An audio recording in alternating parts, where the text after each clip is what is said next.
You guys smell that? That is the smell of Raptors fans incompetence. Can't even speak. My brain is hurting so hard from the incompetence level that the Raptors fan base has reached at this moment in time. So, some of the things I'm hearing is that apparently Marc Gasol and Norman Powell have the same effect on the Raptors as Jeremy Lamb and Victor Oladipo. Okay, let me explain something to you, Raptors fans. Marc Gasol and Norman Powell's mental effect on the team combined is not as much as Victor's mental effect on the team. Victor alone, even when he was injured, whenever we were down at home, you can look at it, most of the time, we won. I'm pretty sure all of the time when Victor was like injured, even if we were down by a lot, or in moments that were just crucial, like you have to make a game winner here, Victor was there and we usually won. He has a huge mental effect. And also, when we lost to you, um, we were having communication problems because Victor had just joined the lineup. And if you don't believe me on that, okay, at the beginning of the season, the Pacers were 0-3. It took them over a week to get used to each other to win their first game. Adding a whole nother person to that lineup, playing wise, I know I said mentally, it doesn't change mentally. I'm talking about communication on the physical basketball court. It changes when you add a whole other man to the roster who hasn't been there for combined since he missed both the back half of the 2019 season and the front half of the 2020 season. Those two combined, that's like almost a whole season right there that he missed. Um, you guys are saying, these Raptor fans on Twitter are saying that it's excuses. What I'm saying are all excuses. But yet when you use your injuries as, an arguing point, or your foul trouble as an arguing point, that's not an excuse. That's okay. But when I do that, especially when it's more valid, that's an excuse. I feel like you're just using the word excuse as a scapegoat if you know what that word means, okay? I'll put it in context that you might know. No, that would be offensive if I used what I was going to use. It didn't have anything to do with Toronto, don't worry. It didn't have anything to do with Canada in general. I had something to do with something else. Yeah. A certain subset of Germans and a certain, um, religion known as Judaism would have gotten offended if I used that uh, fact. That Hitler, I'm just going to say it, Hitler used the Jews as a scapegoat, which was a bad thing. There, it's not as funny as I imagined it in my head. But you guys are using the word excuse as a scapegoat, I feel like, because you're calling, just like I said before, you're calling my more valid points an excuse, but your less valid points are not an excuse. That's a fact, apparently. But mine is an excuse. Yeah, that makes sense. That makes complete and logical sense. I'm sorry for disobeying the almighty basketball city of Toronto. Like, no, you're not. You're you're not a basketball city, Toronto. I'm sorry to say it, but nobody really had any interest in Toronto when they were a bad team. You only had interest in Nobody really had interest in Toronto until they were a good team. I guarantee you the Raptors got, a significant more attendance in Toronto as soon as they started doing good in the playoffs. If you look at Indiana's attendance record, even when they were bad, which doesn't happen often. The last time we had a top pick in the draft was in the 80s. Even then, our attendance records were high because Indiana is a basketball city. So I feel like me growing up in a basketball city, even if you're like 40 years old, you've been around basketball 40 years, I probably know more than you. And I'm probably more, my points in argument are probably more valid than yours, just because I have grown up in a basketball city. And to you guys who are saying that Serge Ibaka is a 3, and you're saying, well, he was in the air. First off, if that's actually the rule, I'm pretty sure it's not, but I could be wrong on that. If that's actually the rule, that's bullcrap because it didn't affect the shot at all. And if you're trying to say, well, mentally in his head it affected the shot, mentally in your head, the crowd cheering really loudly also affects your free throw, but you don't try to silence them. That's okay. Same thing. But if that is the rule, then that's even more fouls that go uncalled for the Pacers. Not in that game in particular, just in case you aren't, you know, just in case you're saying that happened in that game. I'm just saying overall throughout the season. But, and also, they were saying that I was, apparently me pointing out one play. I was pointing out one play that decided the game. And also, even if Ibaka even if that was a foul, and he made the free throw shot, you're up by 2. A 3 can still win the game for Indiana. But apparently me saying one play, the one I emphasized the whole time about the game, one singular play. Victor Oladipo getting body checked by Kyle Lowry. One singular play.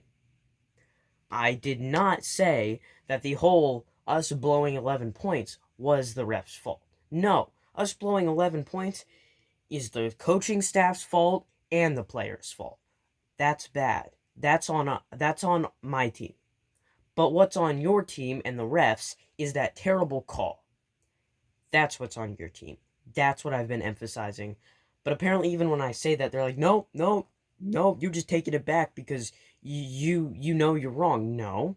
You know you're wrong because you're using the word excuse as a scapegoat. You're using that word as a scapegoat. I'm back to this topic because you know you're wrong.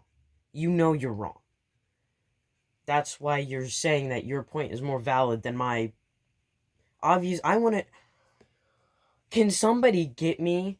I just, like, every single time I change the topic, I'm like, and I inhale freaking the air like Kirby.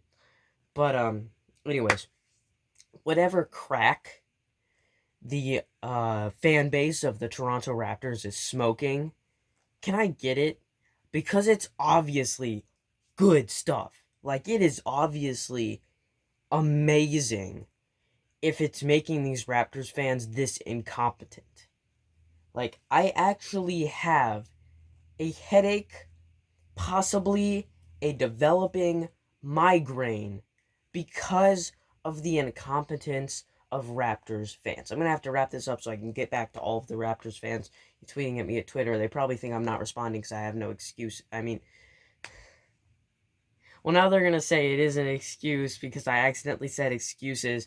You know, it won't be just a slip up. It'll be, yeah, he knows it's an excuse. Even if I say it's a slip up, they're going to say that it's an excuse because there's no changing these fans' minds. But also, another thing that I've been always wondering, I will be taking on like 5 people at once when I'm trying to argue. But yet there will be no other Pacer fans that come to my aid. You know, these Raptors fans, the whole flock will come. But yet when I am, arguing, I don't have anybody. But that might be because I have way less followers than a lot of these guys. But that's besides the point. That's just something I've been wondering. But us losing that game, I'm gonna blame it on a couple of things. One, again, Victor and Lamb were out, and before you say Gasol and Powell were out, they do not have as much an effect on their team as Lamb and Victor. Okay. I'm gonna say that again, but much, much slower so that you can, process it in your brain. The heck was that? I don't know if you guys heard that, but I don't know what that was. Victor Oladipo, starting shooting guard for the Indiana Pacers, 2-time All-Star, and Jeremy Lamb, backup shooting guard for the Indiana Pacers, sometimes plays small forward, have more effect, has more of an effect. That still doesn't sound right. Either way, they both don't sound right. Wait a minute, I'm trying to figure out which.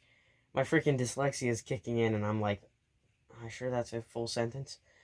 Um, have more of an effect on their team than Marc Gasol and Norman Powell. I'm not going to say their positions and what teams they play for because I'm assuming that you Raptor fans know what their positions are and what team they play for. If you don't, I can't help you at that point. You might need to go to a mental institution to get some help.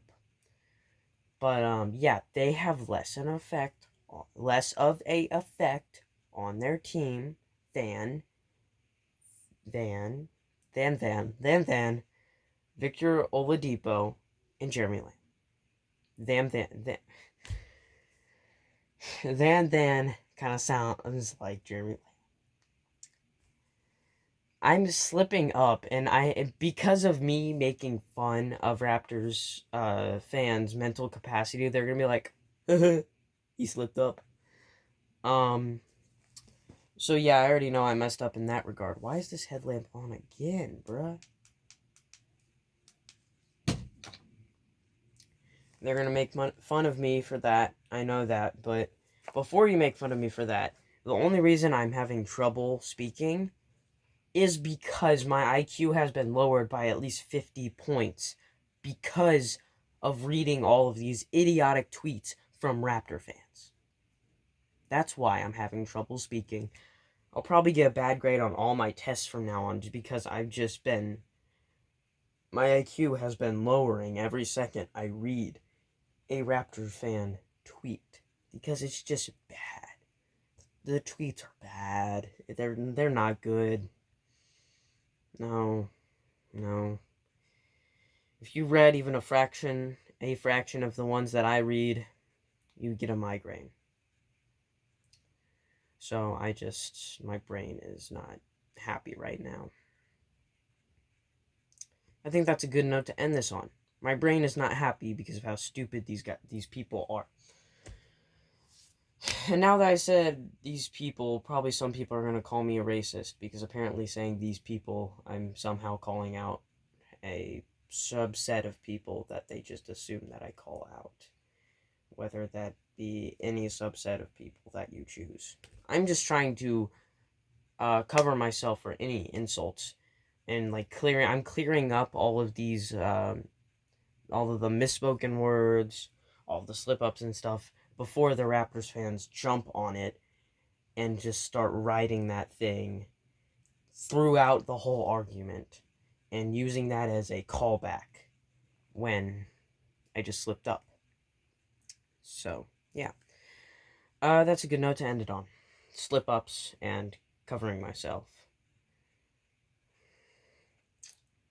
And they're probably going to say that you're covering yourself because you know you're wrong. Okay, then.